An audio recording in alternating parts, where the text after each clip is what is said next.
नमस्कार, मैं हूं संजय शर्मा। आप देख रहे हैं 4 PM न्यूज नेटवर्क। संडे का दिन होता है, आपको राजीव नारायण जी की भविष्यवाणियों की बड़ी बेसब्री से प्रतीक्षा रहती है। हर बार की तरह मैं कह दूं, अगर आपका ज्योतिष में रुचि है तो ये प्रोग्राम देखिए, नहीं हो तो बिल्कुल मत देखिए। मेरी ज्योतिष में रुचि है, इसलिए ये प्रोग्राम करता हूँ। राजीव जी की कुछ भविष्यवाणियां सही हुई हैं, कुछ गलत हुई हैं, लेकिन उनका अध्ययन बहुत विस्तृत है।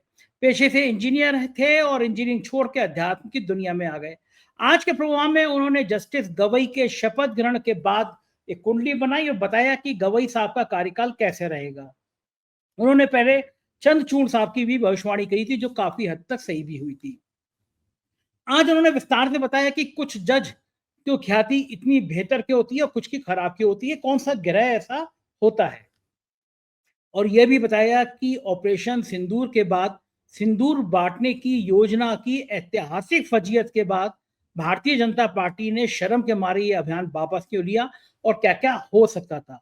उन्होंने बताया कि कौन सा ग्रह ऐसा था जो भाजपा की लगातार फजीयत करा रहा है। बहुत शानदार प्रोग्राम है, जरूर देखिएगा। चलते हैं राजीव जी के पास आपसे इस अनुरोध के साथ, चैनल को ज्वाइन और सब्सक्राइब करिएगा। एक अनुरोध और, ये 4 PM मिडिल ईस्ट का चैनल है, दुबई का।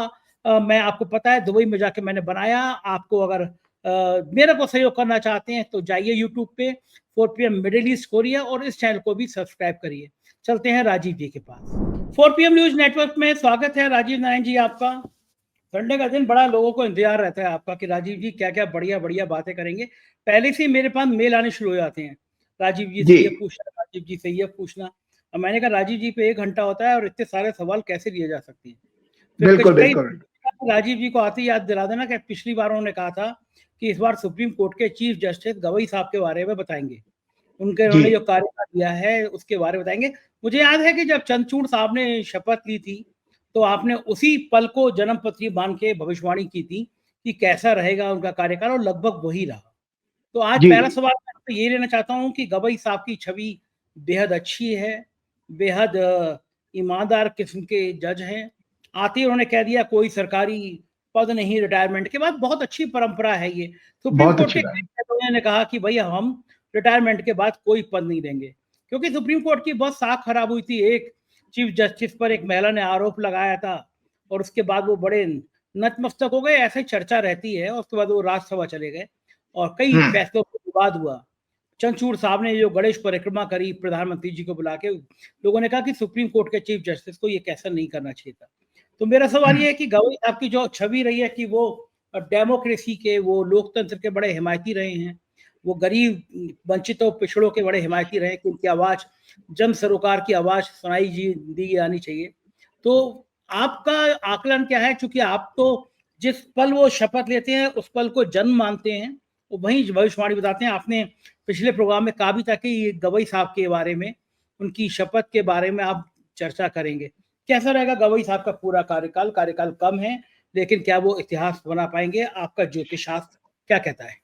बहुत अच्छी बात। देखो संजय जी, ऐसा है, बिल्कुल आपने ठीक कहा कि हमारे जस्टिस गवई जो है, दर्शकों को जैसी जानकारी है, न्यूज़पेपर से मैंने भी पढ़ा कि वो सेकंड दलित चीफ जस्टिस बने हैं। इससे पहले एस.जी. बालाकृष्णन जी थे और उनसे पिछले जो फर्स्ट दलित चीफ जस्टिस थे, उनसे मुझे मिलने का मौका मिला था अभी कोई 10 दिन 15 दिन पहले।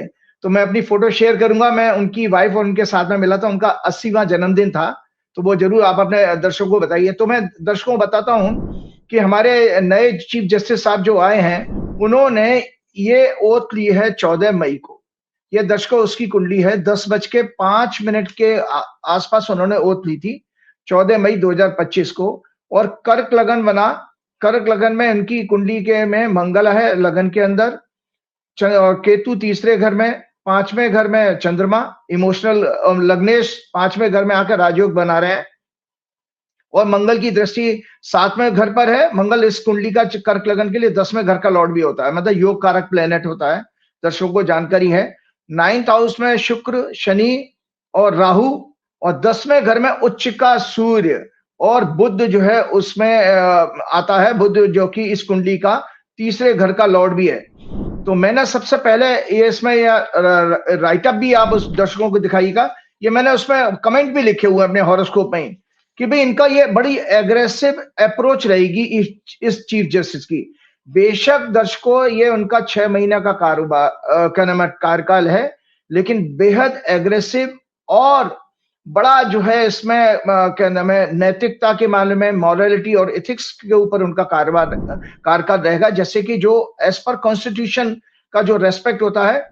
और 7th lord in 9th house indicates CJI will try to re establish, ये क्या करेंगे कि CJI will try to re establish the excellent image of supreme court in the eye of the people of India.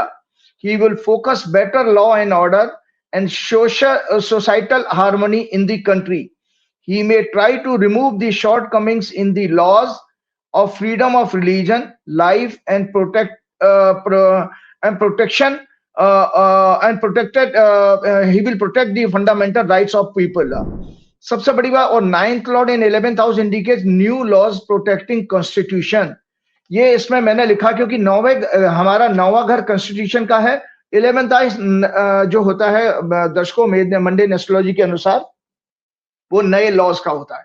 तो in chief justice के मामले में बहुत सारे मैटर, जैसे वक्फ बिल का भी मैटर आएगा, कुछ इलेक्शन पिटीशन भी इनके पेंडिंग है। जो भी इनके पास मैटर आएगा उसमें ये एक फंडामेंटल न्यू लॉज बना करके आगे के लिए गाइडलाइंस बना करके जाएंगे। और जैसा मैंने कहा, क्योंकि मंगल उनके लगन में है तो एग्रेसिव एंड बड़ा उनकी एग्रेसिव अप्रोच रहेगी, फायरी अप्रोच रहेगी, क्योंकि दो फायरी प्लेनेट। हमेशा मैंने कहा दर्शकों, आपको बताया कि वैदिक ज्योतिष के अनुसार 2 फायरी प्लेनेट होते हैं, सूर्य और मंगल।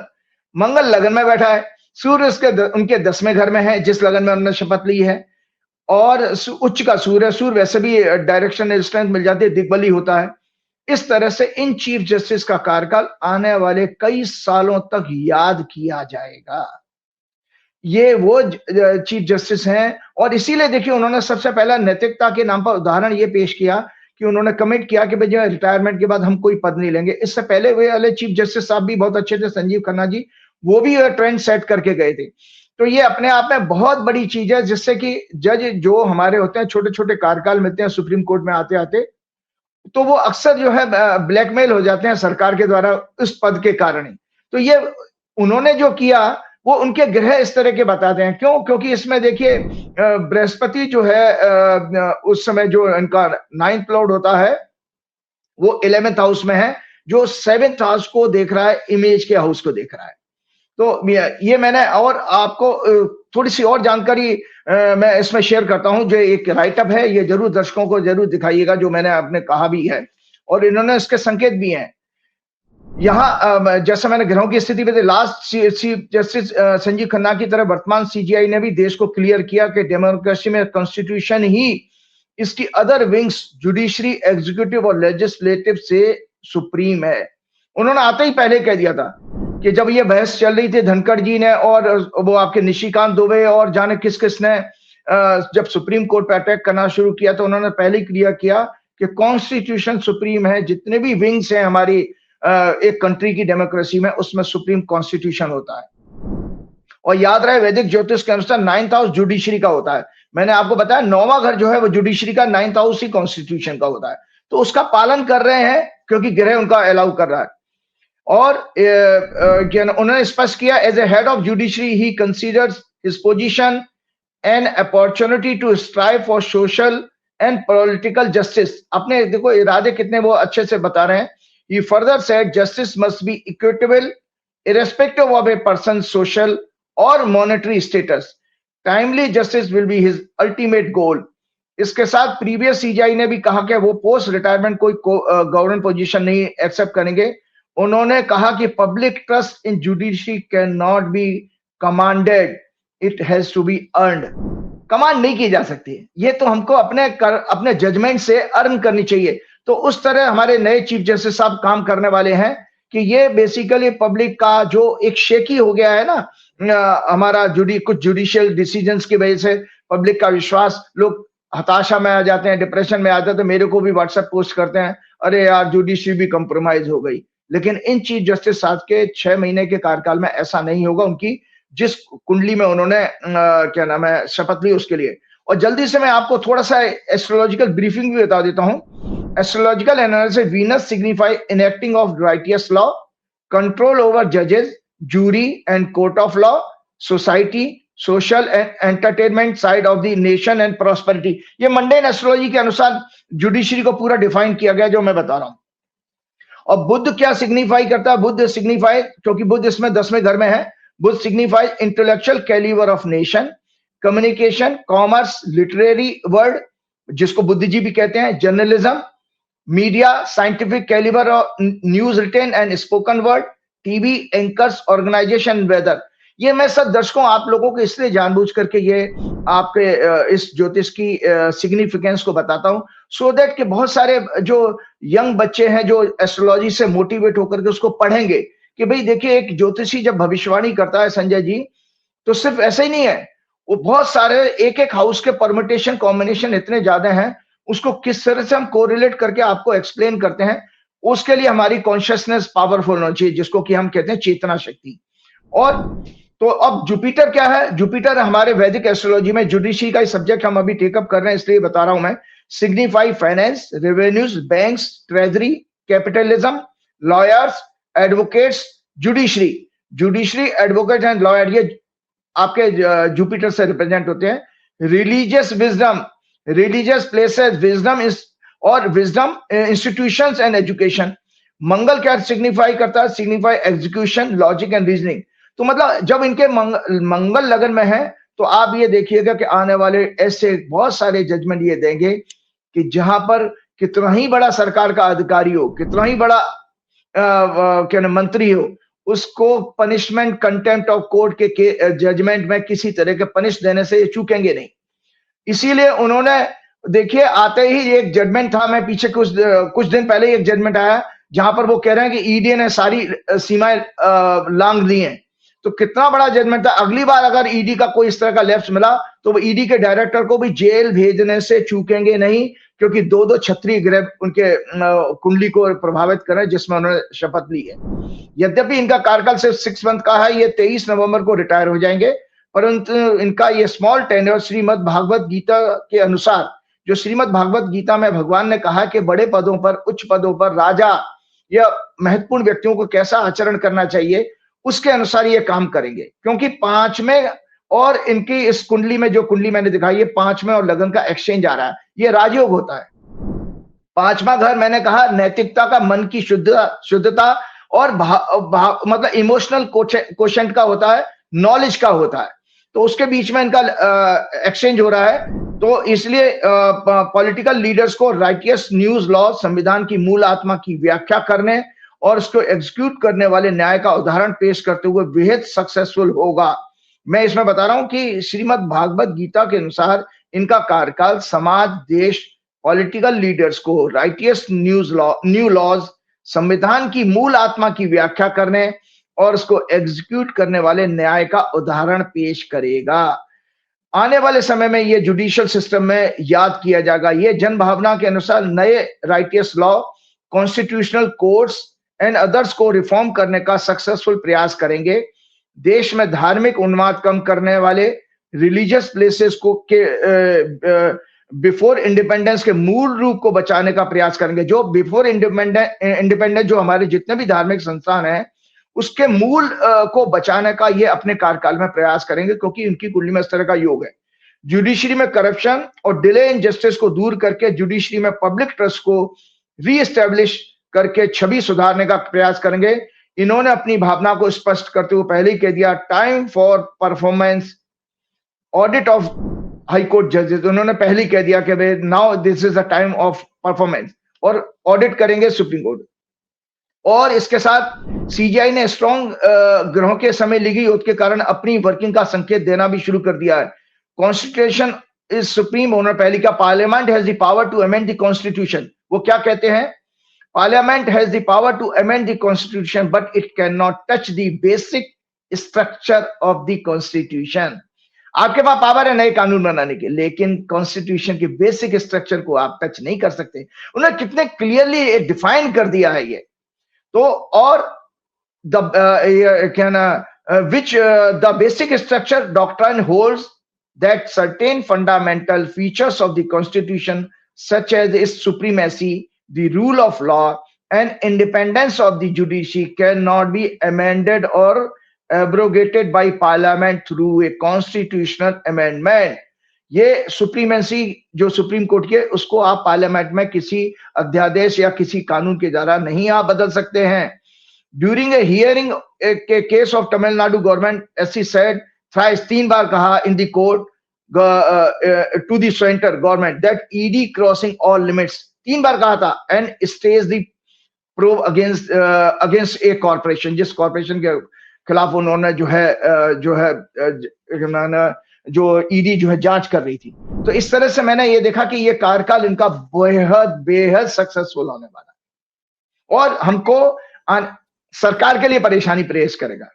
अच्छा, मुझे बताइए कि ऐसा कौन सा ग्रह होता है कि वही सुप्रीम कोर्ट है, उसका कोई जज ऐसा होता है जिसकी समाज में छवि बड़ी खराब हो जाती है, कोई जज ऐसा होता है जो नजीर बन जाता है कि यार कितना बढ़िया जज था, क्योंकि बड़े खराब स्थिति है. न्यायपालिका निष्पक्ष होनी चाहिए, क्योंकि अभी भी देश में 2 लोगों के बीच में लड़ाई होती है तो भरोसा इतना है न्यायपालिका में, आदमी कहता है मैं तुम्हें कोर्ट में देख लूंगा. तो न्यायपालिकों को भगवान का दर्जा मानते हैं लोग कि यार ये जगह है जहाँ पे न्याय मिलता है, और कई मामलों में नजीर बन जाती है. मैं तो खुद सुप्रीम कोर्ट का बड़ा इस मामले में पक्षधर हूँ कि कई जनहित के फैसले मैंने देखे हैं जो अद्भुत होते हैं. सरकारें तानाशाह होती है लेकिन सुप्रीम कोर्ट ठीक करता है. तो वो कौन सा पल होता है जो सुप्रीम कोर्ट वही है, उसमें बैठा हुआ कोई जज ऐसा आचरण करता है जिसके पीछे समाज उस पर आक्षेप लगाता है, कोई जज इतना अच्छा होता है कि सब तारीफ करते हैं. ये क्या अंतर है? देखो, अंतर ये होता है, देखो 2 चीजों से, बहुत अच्छा आपने प्रश्न किया और बहुत अच्छा इस तरह के डायलॉग से हमारे क्लैरिटी आती है. देखिए 2 चीजें हैं. एक व्यक्ति की अपनी कुंडली होती है, खुद की हॉरोस्कोप.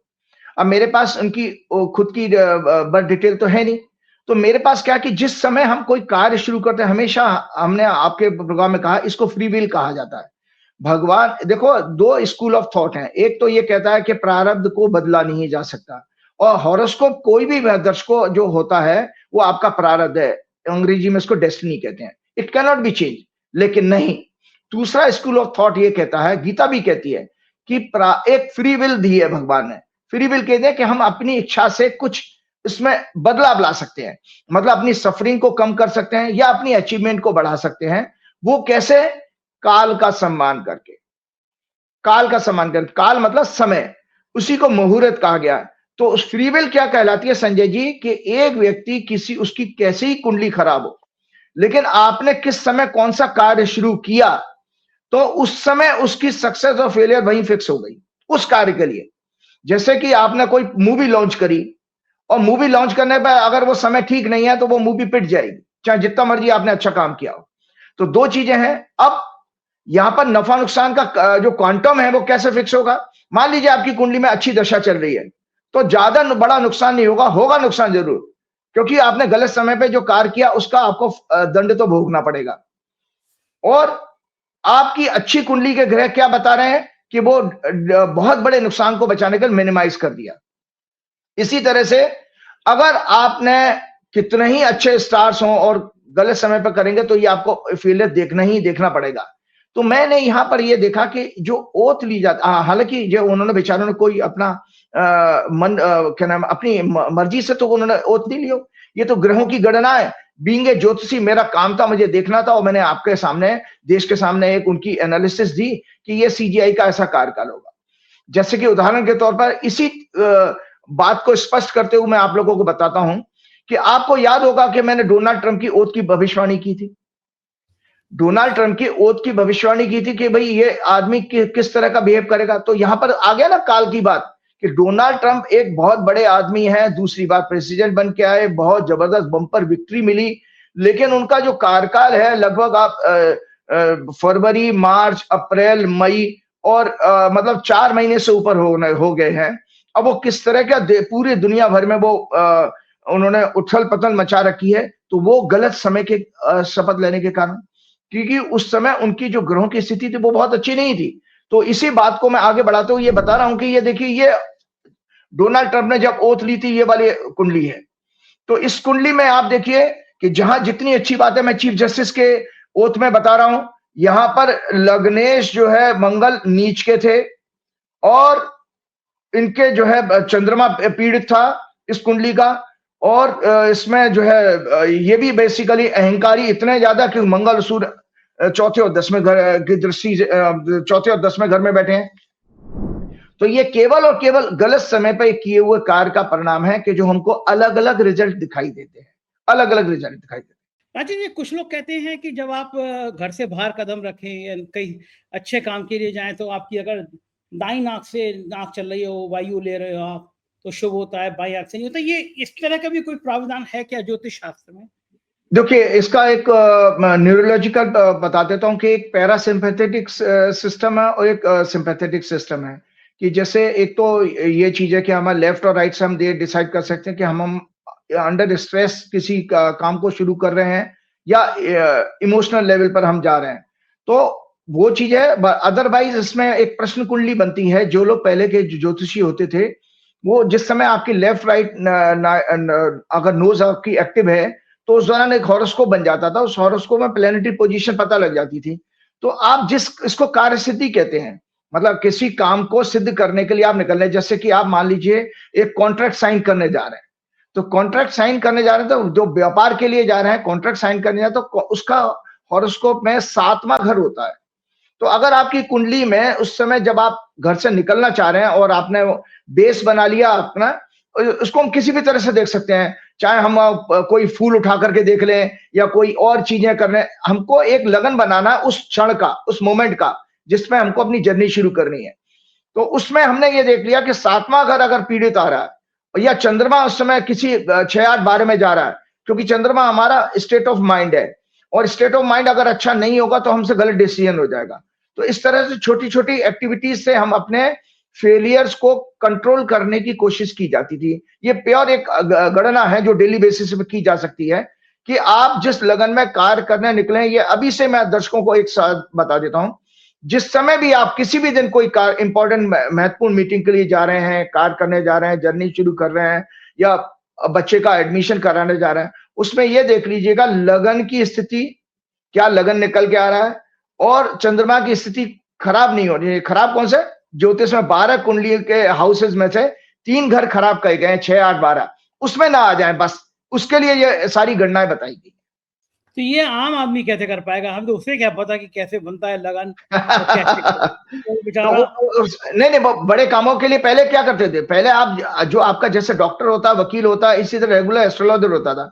वो कहता था कि पंडित जी आज मैं वो मकान का सौदा करने जा रहा हूँ, प्रॉपर्टी खरीदने जा रहा हूँ, अभी निकलूं कि नहीं निकलूं? तो वहां पंडित जी देख के बता देना, भैया आधे घंटे बाद निकल जाना या 1 घंटे बाद चले जाना। इतना वहां पे आपको बताया जा सकता है।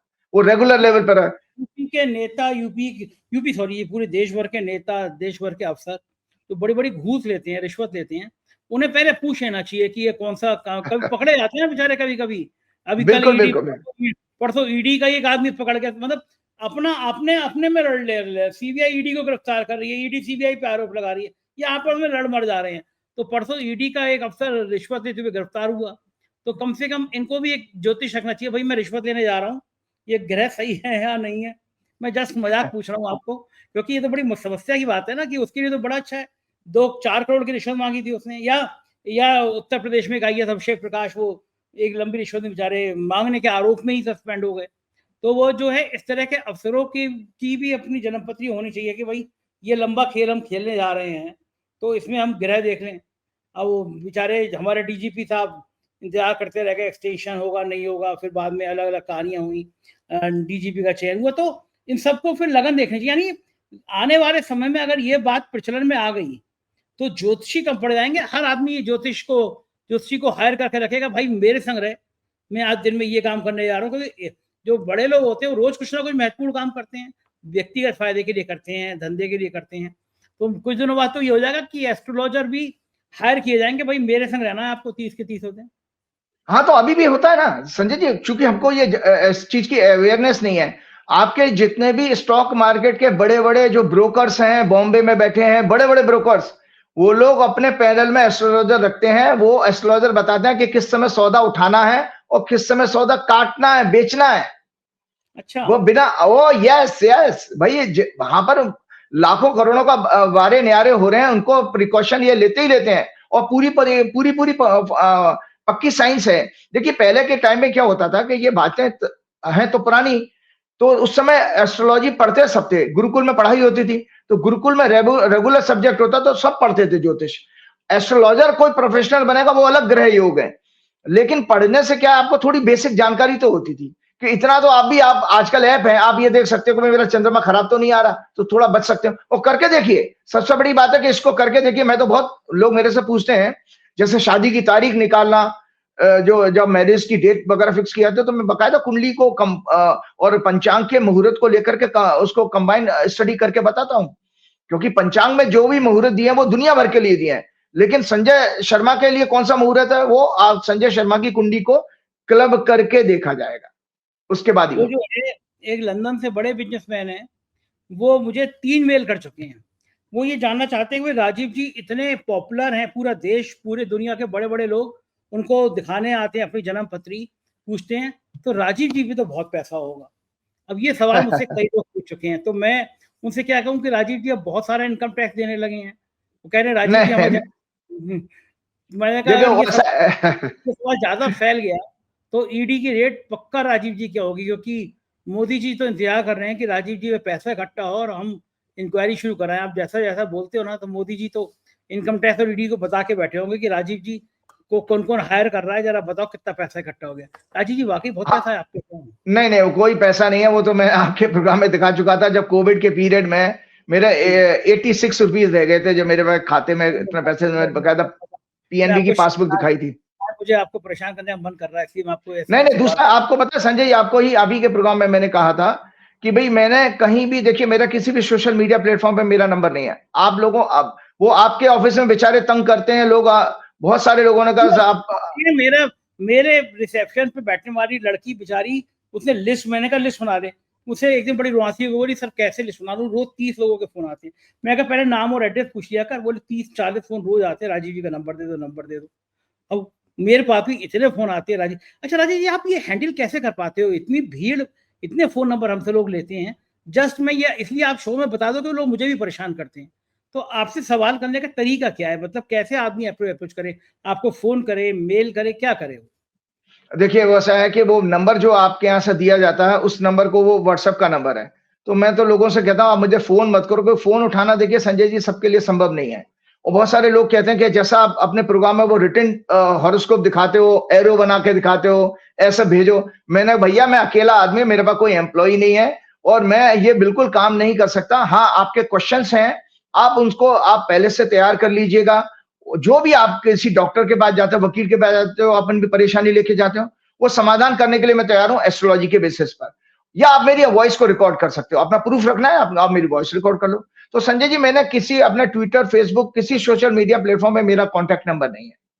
तो इसलिए जो भी कोई आ रहा है वो आप ही के यहाँ से नंबर मिलता है, वो मुझे कॉन्टैक्ट कर लेते हैं। तो ऐसा नहीं है कि बहुत पहले शुरू एक टाइम में बहुत ज्यादा भीड़ हो गई। जब मेरी बेटी की शादी थी उस समय तो बहुत परेशान होने लगा था, तो क्योंकि उसमें मेंटल स्ट्रेस भी आता है, आपको बहुत सारा बोलना पड़ता है, प्लस एक ऐसी स्टडी है जिसमें आप किसी के लिए हल्का होकर के आप नहीं चूज कर सकते समय, मतलब आप उसको सीरियसली आपको लेना ही लेना पड़ेगा, क्योंकि जीवन भर का मसला है। तो मैं कोशिश करता हूँ, बाकी हनुमान जी की भक्ति काम करती है। राजीव जी, इतने बड़े बड़े लोग आपके आपके सानिध्य में आते हैं, मुझे पता है, क्योंकि एक दो बड़े लोगों ने मुझसे नंबर लिया, बात करी। गवर्नर नाम नहीं लूंगा मैं, लेकिन मौजूदा समय के गवर्नर ने मुझसे बात की कि भाई बड़े फैन हैं हम, ओपनली नहीं बोल सकते आप लोग सरकार के जैसा बोलते हो, लेकिन राजीव जी के बड़े फैन हैं। उन्होंने नंबर लिया, फिर आपसे भी बात करी, नाम नहीं लेंगे हम। लेकिन बड़े बड़े पॉलिटिशियन जिनको मैं जानता हूँ, आपको लंच में बुलाया, आपके साथ भोजन किया, कोई ऐसा नहीं हो सकता कि आप मुझे अपना स्टैंड रख लो सिखा के, मैं ही इतने बड़े बड़े लोगों से मिल लिया करूंगा आपके वहां? जी, आ जाइए, आ जाइए, कोई बात नहीं है। आप आके देखिए, आपको सत्य पता लग जाएगा। लेकिन देखो संजय जी, ऐसा नहीं है, मैं कोई मूल रूप से मेरा कोई भी किसी तरह का लालच या पैसे की तरफ आकर्षण। मुझे तो आप चला नहीं सकते, क्योंकि फिल्म इंडस्ट्री के बड़े बड़े लोगों ने बात करी आपसे, मुझसे नंबर लिया, बड़े बड़े लोगों ने, बिग शॉट ने, नाम मैं किसी का नहीं लूंगा। बड़े बड़े पॉलिटिशियन ने आपसे बात करी, मुझे ही पता है, लंच बुलाया, गवर्नर के मैंने बता दिया, मैं मिनिस्टर्स को भी जानता हूँ जो आपसे मिले आके, मैं उनको भी जानता हूँ जो संभावित अध्यक्ष हो सकते हैं बीजेपी के, वो भी आपसे बात कर रहे हैं। जी बिल्कुल तो बिल्कुल बिल्कुल। इतना बड़ा एक ज्योतिष का साम्राज्य बन जाता है। कहीं ऐसा नहीं राजीव जी कुछ सालों बाद आप भी चंद्र स्वामी की तरह हाई फाई हो जाएं कि आप किसी प्राइम मिनिस्टर के सलाहकार हो, किसी कैबिनेट मिनिस्टर आपके दरबार लगा रहे हो, क्योंकि हमने चंद्रा स्वामी का रौला देखा था ना कि प्रधानमंत्री कार्यालय में मेरे एक दोस्त तैनात थे, बताते थे चंद्रा स्वामी की गाड़ी चेक नहीं होती थी। उस गाड़ी के अंदर कितने ब्रीफकेस जा रहे हैं खाली और कितने भरे आ रहे हैं, और कितने भरे आ रहे हैं, कितने खाली आ रहे हैं, किसी की हिम्मत नहीं होती थी चेक करने की। तो ज्योतिष का इस देश में मैंने इतना रुतबा भी देखा है। राजीव जी, आपका ज्योतिष में कोई ग्रह ऐसा है कि आप भी चंद्र स्वामी की तरह इतने ताकतवर आदमी हो जाए कि देश का प्रधानमंत्री? ये वाले तो ना बुलाएंगे आपको, लेकिन हो सकता है अगले वाले आपको बुलाएं। ऐसा लगता है आपको ग्रह है आपकी जन्म पत्री में कुछ नहीं, ऐसा? देखो ग्रह ग्रह तो हैं, तब तो इतना बड़ा प्रोफाइल बना, लेकिन मैं कभी बनूंगा नहीं। मैंने आपको बताया, मेरे सारे बहुत सारे दर्शक जानते हैं जिन्होंने मेरे को अभी तक अप्रोच किया है। उन्होंने जब पूछा कि आपका ऑफिस क्या, मैंने कहा मेरा कोई ऑफिस नहीं है। 2004 के बाद मैंने ये डिसाइड किया था कि मैं कोई ऑफिस वगैरह नहीं रखूंगा। मैं अपने घर से ही डील वर्क करता हूँ, और कोई कभी कभी कोई मुझे बुला लेता तो मैं चला जाता हूँ, अदरवाइज मेरे मन में बिल्कुल नहीं है। क्योंकि देखिए उसमें क्या है, मैंने सोचा था कि अगर आप कोई कॉमर्शियल ऑफिस रखेंगे, फिर उसका एक ओवरहेड होगा महीने का, कुछ लोगों को सैलरी भी देनी पड़ेगी, आप लोगों को रखोगे तो माइंड में हमेशा एक प्रेशर रहेगा खर्चे का। फिर आप क्या करें, कंठी माला बेचना शुरू कर दोगे। आप सोचिए, अगर 10,000 लोगों ने अभी 2 साल से ज्यादा आपके साथ बातचीत करते हुए लोगों ने मुझे अगर अप्रोच किया होगा, वो जानते हैं कि मैं कभी किसी को नग या अंगूठी सजेस्ट नहीं करता हूं, क्योंकि वो सब मैं व्यक्तिगत रूप से सब देख चुका हूं कि मेरे हाथों में कोई भी अंगूठी वगैरह नहीं है, कि ये सब काम नहीं करती है। मैं किसी को धोखा नहीं दे सकता। मैं कभी किसी को ये नहीं कहा। हाँ, मैं हमेशा लोगों को प्रेरित करता हूं कि जो आप अगर जेन्युइनली साधना करते हो वो जरूर पे करती है, क्यों वो व्यक्तिगत मैंने अपने गुरुओं से देखा और मैंने अपने जीवन में मुझे आवाज भी हुआ। जैसे उदाहरण के तौर पर बताता हूं, मैं नाम कंपनी का नहीं ले सकता, नहीं तो उनको परेशानी हो, कि जहां मैं जब हनुमान जी का अभी जन्मदिन मना के आया, वो कंपनी का शेयर जिस समय जिस रेट पे था 40% बढ़ गया एक महीने में। बाप रे बाप! 40-40%, मतलब हजारों हनुमान जी हजारों करोड़ का फायदा। हनुमान जी की मूर्ति स्थापित करने में? नहीं नहीं, अभी अभी जन्मदिन स्थापित करने में तो अलग ही कहानी है। जब स्थापित हुआ था 6 अप्रैल 2023 को, जब स्थापित हुआ था तो अलग कहानी। लेकिन मैं अभी देख रहा हूं, मैं देख रहा था कि उस समय जब वो कंपनी का शेयर जो रेट पर था उससे 40% बढ़ गया। कल की फ्राइडे की रेट बता। तो हम देखें 1 महीना हुआ है। अब आप देखिए कि ये हनुमान जी की कृपा नहीं है क्या? तो भगवान जो है सच्ची भक्ति की, सच्ची सेवा की बिल्कुल पूरा आशीर्वाद देते हैं। ये इसलिए प्रत्यक्ष उदाहरण। और तभी आपको मैंने बताया ना, आप वो प्रोग्राम का दिखाइएगा अभी, कि जहां भी मैं शनिदेव का जन्मदिन मना के आया हूं, और 300 साल पुराने हनुमान जी के मंदिर के दर्शन जरूर कराइएगा।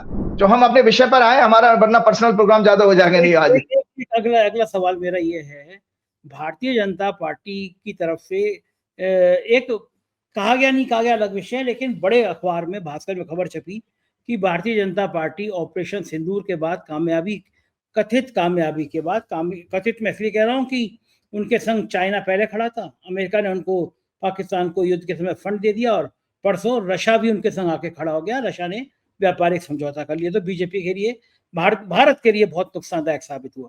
लेकिन इसी बीच में साहब ये योजना बनी कि घर घर सिंदूर बांटा जाए। अब घर घर जाएगा तो नेचुरली कि मोदी जी की फोटो होगी, क्योंकि ऑपरेशन के बीच में ही रेलवे के टिकट पे ऑपरेशन सिंदूर मोदी की फोटो आ गई थी। भास्कर में खबर छपी, तमाम टीवी चैनल पे बीजेपी के प्रवक्ताओं ने कहा कि भाई ये तो सिंदूर अच्छी बात है, हम सम्मान कर रहे हैं महिलाओं का, यानी स्वीकार कर लिया। लेकिन 48 घंटे के अंदर वो जो देश भर में फजीयत हुई, कई महिलाओं के वीडियो सोशल मीडिया वायरल हुए कि घुस तो जाए, झाड़ू से मारेंगे हम। ये कौन होते हैं हमें सिंदूर देने वाला? सिंदूर पति देता है हमारा, या कि कोई भी ऐरा गहरा? और महिलाओं ने कई जगह तो वीडियो ये वायरल हुए कि भारतीय जनता पार्टी के 1 महीने के अंदर नेताओं के इतने अश्लील वीडियो आ गए हैं, थोक में आ गए हैं। एक नेता तो हाईवे पे रासलीला कर रहे थे, प्रेम कर रहे थे, सेक्स कर रहे थे। वो धाकड़ साहब, उनकी धाकड़ पने की बीजेपी मुंह दिखाने लायक नहीं बची। उसके अंदर एक के बाद एक कई सारे ऐसे रासलीला वीडियो आए। बलिया के एक बुजुर्ग महोदय अपनी गोदी में एक लड़की को बिठा के अश्लील हरकत कर रहे थे। तमाम ऐसी बातें आई। तो अब उसके बाद अमित मालवीय जी ने कल ट्वीट किया कि ये तो फेक न्यूज थी भास्कर की, यानी आपको फेक न्यूज थी, टीवी चैनल पे चल रही है, तो आपको 4 दिन लग गए ये बताने के लिए। वरना अगर एक खबर गलत आ जाए, आधे घंटे में खंडन आ जाता है। लेकिन देश भर में जो धुलाई हुई है ना कि क्या कर रहे हो, तमाशा कर रहे हो सिंदूर के नाम पे, तो बीजेपी डरी। तो मैं जानना चाहता हूं कि भाजपा का इस दौर में, इस महीने में, आपने पिछले प्रोग्राम में कहा था कि बहुत बुरा समय आ रहा है गिरह के कारण, कि बीजेपी के लिए बड़ा दुख वाला होगा, बड़ा क्षोभ वाला होगा, बड़ा शर्मनाक होगा, बड़ा फजीयत वाला होगा। और ये ऑपरेशन सिंदूर के बाद ये सिंदूर बांटो अभियान, जिसका अब बीजेपी ने पल्ला झाड़ा, काम भर की फजीयत हुई देश में। तो मैं जानना चाहता हूँ कौन सा ग्रह ऐसा था बीजेपी का इस समय, तो पिछले एक हफ्ते के अंदर या पिछले एक महीने के अंदर बीजेपी नेताओं के जब से अश्लील वीडियो सामने आए, पूरे देश में ये गया कि महिलाओं के प्रति सरकार कैसी सोच रखती है।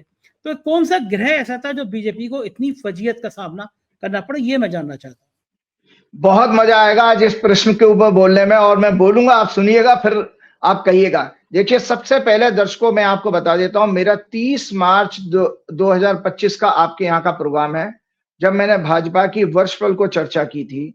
और दर्शकों, भाजपा का वर्षफल 7 अप्रैल 2025 से शुरू होता है और 7 मई को इन्होंने, आप देखिए, सर्जिकल, वो क्या नाम है, ऑपरेशन सिंदूर शुरू होता है। एक महीना में ये युद्ध की स्थिति में आ गए।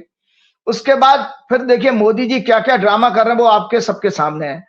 अब आकर के ये ऑपरेशन सिंदूर शुरू करने की, तो क्यों रोका, किस लिए रोका, क्यों बैकफुट पर आए, तो मैं फिर से उस कुंडली को दिखाऊंगा। और इसके अलावा दर्शकों, आप एक बहुत अच्छा ग्रह का योग बताऊंगा कि महिलाओं का शोषण करने वाले या महिलाओं के प्रति दुर्भावना रखने वाले ग्रह योग क्या होते हैं, वो मैं आज आपको बता देता हूं। बड़ा खतरनाक है, लेकिन इसमें सबसे पहले आपको बता देता हूं कि वैदिक ज्योतिष के अनुसार शुक्र को फीमेल और सेक्स का सिग्निफिकेटर माना गया। जो हमारा जो सेक्स हार्मोन होते हैं वो वीनस है, और जेनिटल पार्ट का सिग्निफिकेटर भी है। अगर किसी की कुंडली में वीनस शनि से पीड़ित हो, राहु से पीड़ित हो, तो ऐसे लोगों के में ये सेक्स डिजायर ज्यादा होती है। सेक्स स्कैंडल में वो किसी तरह का, मतलब महिलाओं का शोषण करने वाले लोग होंगे। मंगल बेसिकली इसमें काम उत्तेजना का कारक है, क्योंकि मंगल से उत्तेजना आती है, ब्लड का सिग्निफिकेटर भी है। तो सब आपको ये कुंडली दिखा रहा हूं दर्शकों, इसमें देख लो। इस कुंडली में चौथे घर में देखिएगा शुक्र उच्च का वक्री है, राहु के साथ और शनि के साथ है। और इसका ये राइटअप मैंने आपको पास शेयर किया था, उसको फिर सुन लीजिएगा। मेरे एक मित्र ने क्या किया, मेरे एक पत्रकार मित्र ने छोटी सी वीडियो पोर्शन शॉर्ट करके भेज दिया है, वो आपके प्रोग्राम में लगा दीजिएगा, जिसमें मैंने वो बोला है। इसमें एनुअल हॉरोस्कोप का ये क्लासिकल ग्रंथ है। इसमें कहा गया है कि अगर शनि किसी वर्ष का स्वामी हो, if it is strong, it gives ability for hard work, concentration of mind, longevity, causes sorrow and suffering. अगर ये पीड़ित हो तो इसके सारे विपरीत परिणाम देता है, भयंकर कष्ट का कारक होगा, सत्ता परिवर्तन का कारक बनेगा। गोदी मीडिया के साथ मिलकर फॉल्स प्रोपेगेंडा के जरिए लोगों को निरंतर भ्रमित करते रहेंगे। कई प्रोमिनेंट पॉलिटिशियन और इनको सपोर्ट करने वाले कॉर्पोरेट मीडिया हाउसेस, धार्मिक संगठनों के लोगों के करप्शन और सेक्स स्कैंडल एक्सपोज होंगे, इनके साथ जुड़े हुए लोगों के। तो मैंने इसमें पूरा चर्चा नहीं करूंगा, वो हम चर्चा कर चुके हैं। मैंने लिखा है, इस वर्ष होने वाले चुनावों में सफलता मिलना इनके लिए मुश्किल होगा। ये देश में धार्मिक दंगे कराने, गोदी मीडिया के साथ मिलकर फॉल्स प्रोपेगेंडा करके लोगों को निरंतर भ्रमित करेंगे। कई प्रोमिनेंट पॉलिटिशियन और इनको सपोर्ट करने वाले कॉर्पोरेट मीडिया हाउसेस, धार्मिक संगठनों के लोगों के करप्शन और सेक्स स्कैंडल एक्सपोज होंगे। ये मैंने कहा था। तो ये कब कहा था, ये मैंने ट्वीट भी किया था कि जब वो 4 लोग पकड़ गए, एक महानवा सड़क पर ही लग गए जानवरों की तरह से, दूसरे वो गोदी में बैठा गए, पार्टी दफ्तर में ही हो रहा है। मतलब कैसी कल्चर है हमारे मोदी जी, उसमें कुछ बेचारे बोलते भी नहीं है, पता नहीं जाना मोदी जी को क्या उसमें स्वाद आने लगा इन सब चीजों में। तो एक हॉरोस्कोप मैं अभी और दिखाना चाहता हूं, यह है बीजेपी की जन्म कुंडली। बीजेपी की जन्म कुंडली में भी शनि राहु पीड़ित है, मंगल भी वही है, और शनि की 10वीं दृष्टि आपकी जा रही है शुक्र के ऊपर। शनि के शुक्र इसमें 12वें घर में है, तो ये भोग विलासता की हॉरोस्कोप ये भी बता रहा है, इसके अंदर भी भोग विलासता आ रही है। और इसके अलावा एक और हॉरोस्कोप मैं आपको दिखाता हूं, जो क्या नाम है, बड़ी चौंकाने वाली है कुंडली, इंडिया के चार्ट में भी है। बेसिकली हमारे भारतवर्ष में भी एक गड़बड़ी है कि शुक्र और शनि तीसरे घर में इकट्ठे हैं, तो लिहाजा हम ये देखते हैं कि हमारे यहाँ भारतवर्ष में कैसे महिलाओं का सम्मान होता है, ये अब किसी से छिपा नहीं है संजय जी। और एक मैं अभी आपको दिखाता हूं, आरएसएस की हॉरोस्कोप पर दिखाने जा रहा हूं कि आरएसएस की हॉरोस्कोप में भी इसी तरह का कॉम्बिनेशन है। ये है आरएसएस की हॉरोस्कोप। ये दर्शकों देख लो, आरएसएस की हॉरोस्कोप में वीनस और शनि इनके 12वें घर में है। तो और एक चौंकाने वाली कुंडली और बताता हूं, हालांकि मैं अपने तरफ से हमेशा कहता रहा हूं कि मैं नरेंद्र मोदी की हॉरोस्कोप डिस्कस नहीं करता हूं, क्योंकि उनकी हॉरोस्कोप में मुझे कुछ लोगों ने बताया ये गलत समय। लेकिन अगर 17 सितंबर 1950 की कुंडली अगर देखी जाए तो उसमें भी शनि शुक्र इकट्ठे हैं। तो अगर वो कुंडली किसी की भी हो, मैं मोदी जी की है ये मैं नहीं कह रहा हूं, लेकिन वो ऐसा व्यक्ति इस औरतों का शोषण करने वाला होगा।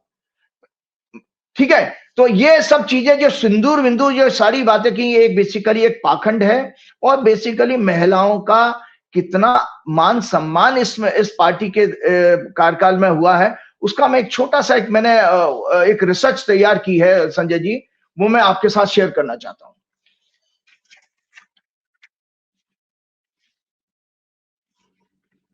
ये गजब गजब जगह से आप निकाल लाते हैं चीजें, कौन सा ग्रह कैसे इकट्ठा हो जाता है, ये सभी नेता परेशान होते होंगे।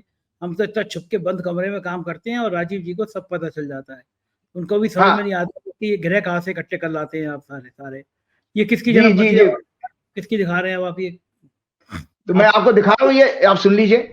मैंने अपने भाजपा की हॉरोस्कोप को डिस्कस करते हुए मैं दर्शकों को बता रहा हूँ, ये मेरा राइटअप है और मैं शेयर करूंगा आप लोगों के साथ में कि उसमें डेटा भी है कि मोदी जी का सिंदूर प्रेम कितना सच्चा है और कितना ये महिलाओं का मान सम्मान करने वाले हैं। इससे आप लोगों को इसके आप लोगों की आंखें खुलेंगी। मैंने भाजपा की हॉरोस्कोप को डिस्कस करते हुए अपने लगभग अपनी सभी प्रोग्राम में कहा कि इनकी हॉरोस्कोप में सेक्स यानी फीमेल का सिग्निफिकेटर वीनस शनि से, जो कि वक्री, मंगल और राहु से तीसरे घर में, थर्ड हाउस होता है संजय जी मानसिकता का, मेंटल इंक्लिनेशन का, आपकी मानसिकता क्या है।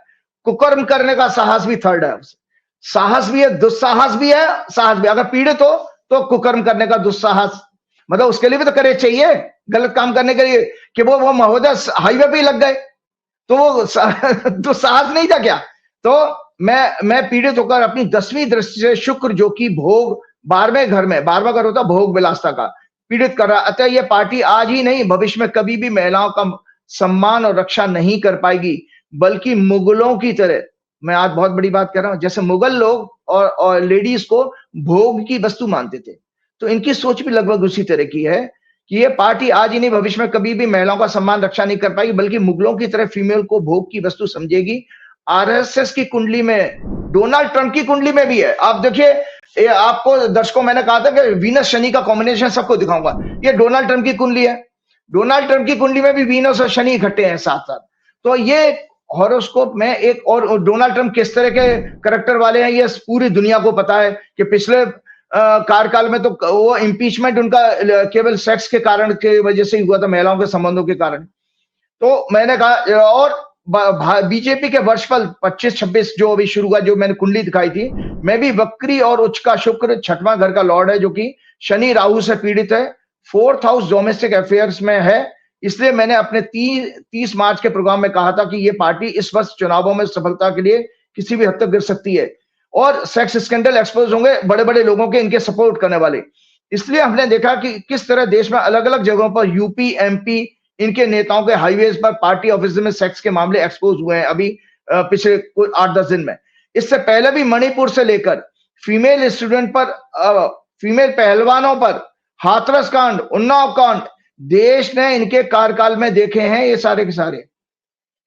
फॉरेन सेक्रेटरी की बेटी पर भी सोशल मीडिया में अटैक हुआ, वहां पर भी वो बेटी थी। फिर आपके वो सोफिया कुरैशी, उसके ऊपर अटैक हुआ, हिमांशी के ऊपर क्या, मतलब महिलाओं का लिए विषय में बता रहा हूं। तो मेरा आपका ज्योतिष का सब्जेक्ट ही शुक्र के ऊपर पीड़ा, शुक्र को पाप ग्रहों से पीड़ा, तो उसके रिजल्ट कैसे आते हैं, इसलिए मैं ये सारा डिफाइन कर रहा हूं आपके सामने।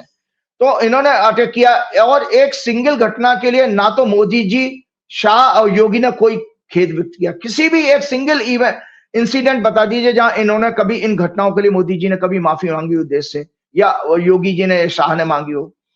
और इतना ही, इनकी फीमेल एमपीज भी नहीं कुछ बोलती हैं और इनके और दूसरे नेता भी कुछ नहीं बोलते, किसी ने भी। मतलब अगर मोदी जी ने और शाह ने नहीं कहा तो इसका मतलब है किसी बीजेपी के नेता में हिम्मत नहीं है कि वो उसके लिए खेद व्यक्त कर दें। तो इस तरह से पूरी पार्टी किस तरह से भ्रष्ट हो चुकी है। और हमारे को सबसे बड़ा दुखद बात यह है कि हमारी प्रेसिडेंट महिला है, लेकिन वो भी नहीं बोलती। आप देखिए बंगाल में वो एक यूनिवर्सिटी में कांड हुआ था, मेडिकल कॉलेज, तो हमारे राष्ट्रपति संसद में अभिभाषण के समय बोल रही हैं, लेकिन अपने पार्टी के कार्यकाल में कुछ नहीं बोलती हैं। और इनकी जितनी भी महिला आयोग की अध्यक्षा हैं वो भी नहीं कुछ बोलती हैं। वो नहीं अभी बोली, एक प्रोफेसर के ऊपर सोनीपत में उन्होंने केस डाल दिया, हमारे हरियाणा की फरीदाबाद की रहने वाली मैडम है वो जो हरियाणा महिला आयोग की अध्यक्ष है, लेकिन वो 4-4 केस पकड़े गए पार्टी दफ्तर में इधर उधर, उसके ऊपर कुछ नहीं बोली है। और जितनी भी इन बच्चियों की ट्रोलिंग, और अभी आपने देखा एक महाराष्ट्र में बेचारी एक स्टूडेंट को उन्होंने जेल में डाल दिया। इसी तरह 2-3 बरस पहले ना केरल में भी एक बच्ची को जेल में डाला था जो सुप्रीम कोर्ट से उसको बेल मिली थी। तो आप कितना बच्चियों को सम्मान करने वाले हो। दर्शकों, आज मैं एक रिसर्च करके आया हूं और मैं धन्यवाद देता हूं अपने छोटे भाई ग्रॉक को। ग्रॉक से मैंने कुछ इंफॉर्मेशन इकट्ठी की है कि मोदी जी के 2014 से और 2025 तक के कार्यकाल में महिलाओं का कितना मान सम्मान हुआ, कितना उन्होंने सिंदूर को मान सम्मान दिया है। सिंदूर का अर्थ ही बेसिकली स्त्री से है, और क्योंकि उनके सौभाग्य और मांगल का प्रतीक होता है। और ये बात सच है कि चूंकि मैं विवाह भी कराता हूं, मैं मैरिज कराने भी जाता हूं, मैं जो अपने आचार्यों के साथ में, तो मुझे पता है कि किस तरह केवल पति जो है स्त्री के मांग में सिंदूर भर सकता है और कोई नहीं। इतना ही नहीं, जैसे मेरी बेटी की शादी थी तो पिता को भी अलग कर दिया जाता है। जब समय पति मांग में सिंदूर भरता है तो इतनी पवित्रता और इतनी सीक्रेसी उसमें होती है कि फादर को भी वहां से हटा दिया। मेरे को भी आचार्यों ने कहा कि आप पिता नहीं देख सकता। तो उस चीज को यह पब्लिकली बंटवाने की कोशिश करो, अरे गहरे नत्थु खैरे, जैसे एक कांग्रेस के प्रवक्ता ने सही कहा कि गुंडे मवालियों की पार्टी है, जो मर्जी चाहे वहां पर पहुंच जाएगा घरों में लोगों के। और सबसे बड़ी बात, मैं आपको रामायण की आपको ये दिखा रहा हूं कि रामायण की एक छोटी सी इंसिडेंट भी बता देता हूं। ये इनका प्रयास विफल हो गया क्योंकि ग्रह इनके खराब चल रहे हैं। अदरवाइज ये बिल्कुल उसी तरह से कार्य करने वाले थे जैसे सीता मैया को का हरण करने के लिए रावण ने जब अपने मामा मारीच को अप्रोच किया, मारीच को वेश बदलने की वरदान प्राप्त था। तो मारीच जो है सोने का हिरण बने। सीता जी उसको आकर्षित हो गई देख के, उन्होंने प्रभु राम से कहा कि मुझे हिरण लाके दे दो। उसके बाद रावण वेश बदल के आ गया और फिर सीता जी को ले गया। अब वहां पर मारीच ने दूसरा ड्रामा और किया कि वहां जब उसको तीर लगा तो हे राम कहने लगा, तो सीता जी चौंकी और लक्ष्मण जी की आवाज में कहने लगा, तो उन्होंने लक्ष्मण जी को भी भेज दिया। तो दर्शकों, आपको इस रामायण की स्टोरी सुना करके बता रहा हूं कि मोदी जी का जो षड्यंत्र था वो यही था कि मारीच और रावण और रावण उसके मामा मारीच की तरह आपके घरों में पहुंचते, फिर आपके घरों में देख लेते, ताक लेते कि कौन कौन सी स्त्रियां हैं, कौन सी लड़कियां हैं। तो इनका वो विफल हो गया। ऊपर वाले को, ईश्वर को धन्यवाद देना चाहिए क्योंकि शनिदेव इस समय राहु केतु से मुक्त हो गए। तो इनका षड्यंत्र विफल हो गया और उनकी कुंडली भी भाजपा की कमजोर है। तो मैं आपको बता रहा हूं कि अतः जिस पार्टी की नैतिकता महिलाओं, गरीबों, आदिवासियों, दलितों के ऊपर अत्याचार के मामले में मर चुकी हो, ऐसी चरित्रहीन पार्टी के लोग कैसे घर घर जाकर सिंदूर बांटने का साहस कर सकते हैं। देश को चेतावनी है कि अगर आप लोग अपनी अपनी बच्चियों, महिलाओं और माताओं बहनों की रक्षा करने की भावना रखते हैं तो उन्हें अपने घर के आसपास भी फटकने मत दीजिएगा। तो ग्रॉक की मदद लेते हुए मैंने मोदी सरकार के सिंदूर प्रेम और उसकी रक्षा के आंकड़ों का अध्ययन किया। तो relying on available data from the national crime records bureau, NCRB का डेटा है संजय जी। ये एनसीआरबी के डेटा के अनुसार 2014 में 36,735 केस हुए महिलाओं के ऊपर क्राइम, रेप के केस हैं। ये रेप के केस बता रहा हूं दर्शकों में, मोदी जी के कार्यकाल में 2014 से 2025। 2014 में 36,735 केसेस, 2015 में 34,651, 2016 में 38,947, 2017 में 32,559, 2018 में 33,356, 2019 में 32,033, 2020 में 28,046, 28,046। ये कम इसलिए हुए क्योंकि कोविड पीरियड था, उस दौरान घर से निकली नहीं थी, नहीं तो वो 2021 में 31,677, 2022 में 31,516। टोटल 2014 से 2022 तक का, 3 साल का भी नहीं बता रहा हूं, 2,59,520 रेप केस रजिस्टर्ड हुए हैं मोदी जी के कार्यकाल में 2014 से 2022। सिंदूर प्रेम बता रहा हूं, मुझे बताना जरूरी था। और ये भी ग्रॉक भाई बताते हैं कि ये भी बड़े कंजर्वेटिव आंकड़े हैं क्योंकि इसमें अंडर रिपोर्टिंग होती है। बहुत सारे लोग रिपोर्ट करने नहीं जा पाते हैं और under reporting remains a significant issue due to stigma, fear of attack and lack of faith in judicial system. बहुत सारे केसेस दर्ज नहीं होते हैं। ह्यूमन राइट वॉच सिस्टम ने भी एक एस्टिमेट बताया था 7,200 क्राइम माइनर्स के रेप के होते हैं प्रति वर्ष, 7,200। और डॉरी डेथ का भी आंकड़ा दिया था उसमें 2014 से 2022 में 60,000 से 70,000 के बीच में मोदी जी के कार्यकाल में डॉरी डेथ के केस रजिस्टर होते हैं। और इसके अलावा अदर क्राइम है, अदर क्राइम का है dowry death, kidnapping, abduction, domestic violence, acid attack, trafficking and cyber crime. ये टोटल जो है 2014 से 2024 के बीच में 3.5 to 4 मिलियंस केसेस इनके इसमें हुए हैं। कंक्लूजन ये है कि 2014 से 2022 के बीच में 2,59,520 रेप केसेस, डॉरी केसेस 60,000 से 70,000, टोटल क्राइम 3.5 to 4 मिलियंस। और 2023 से 2025 के बीच में रफ एस्टिमेट दिया, अभी आंकड़े ग्रॉक के पास में भी नहीं थे, लेकिन उसने रफ एस्टिमेट दिया कि 2,58,000 से 2,70,000 एडिशनल रेप केसेस हो सकते हैं। तो ये मोदी जी का, मैंने आपका ये बताया कि इस सरकार के रहते हुए महिलाओं के ऊपर जब इतना उनका मान सम्मान हो रहा है, तो कैसे आप इनके ऊपर भरोसा कर सकते हैं? इनसे तो आप जितना बच के रहेंगे उतना ज्यादा अच्छा है। इसीलिए यही रीजन है कि तो संजय जी कि आपका जो है इनके भारत की जो है, और सबसे बड़ा बात इसको मैं देख रहा हूं कि इनको निरंतर इस चीज का ये फ्रस्ट्रेशन है कि जिस तरह से ये ऑपरेशन सिंदूर को इनकेश क्यों करना चाह रहे हैं, क्योंकि असली मूल घटना के लोगों को बचाने के लिए ये इस उन्होंने क्यों किया कि वहां पर देखिए कॉज क्या था उस घटना का, कि आप अपनी सुरक्षा नहीं कर पाए अपने नागरिकों की, उस घटना को रोक नहीं पाए, और उस घटना में मारे हुए लोगों को साथ क्या संवेदनाएं आपकी। तो मोदी जी का तो आपने देखा ही है, आज तक कभी वो किसी को गले लगाने जाते नहीं है। सबसे अच्छी बात ये हुई है कि राहुल गांधी के जाने के बाद, अभी मैं कल अखबार में पढ़ रहा था कि वहां कानपुर में शुभम त्रिपाठी कौन है उसके घर में गए थे ये, और अमित शाह भी अब राहुल गांधी के विजिट करने के बाद बॉर्डर एरिया में घूम के आए हैं किसी गुरुद्वारे में। तो अपनी नाकामियों को छिपाने के लिए इन्होंने ये षड्यंत्र रचा था जो एक्सपोज हो गया और जिसकी वजह से इनको बैकफुट पे आना पड़ा। लेकिन चलते चलते एक बहुत अच्छी बात मैं आज शेयर करना चाहता हूं, ये तो खराब बातें हैं।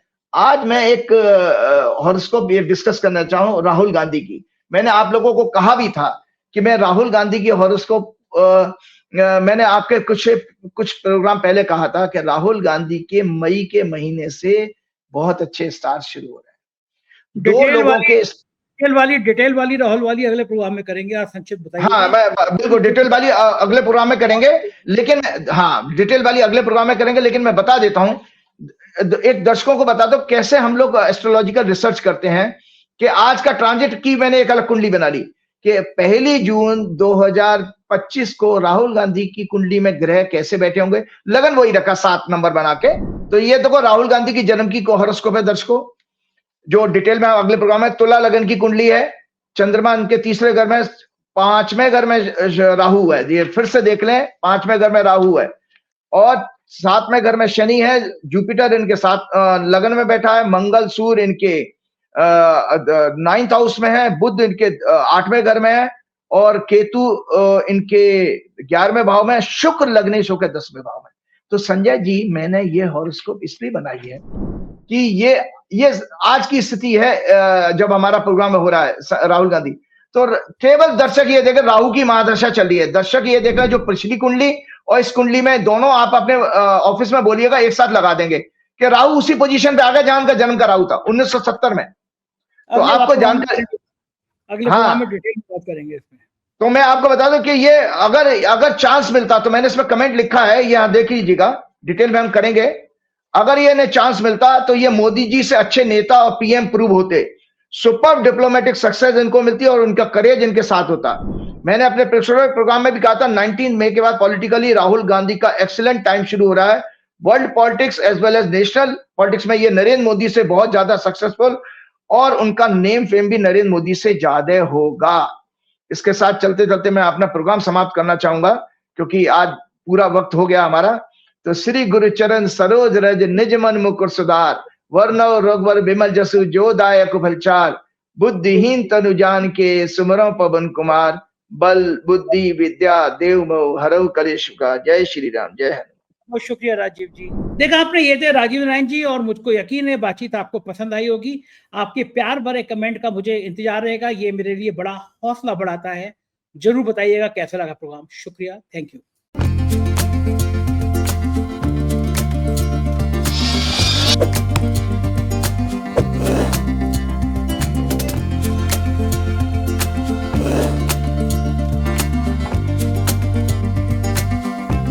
धन्यवाद।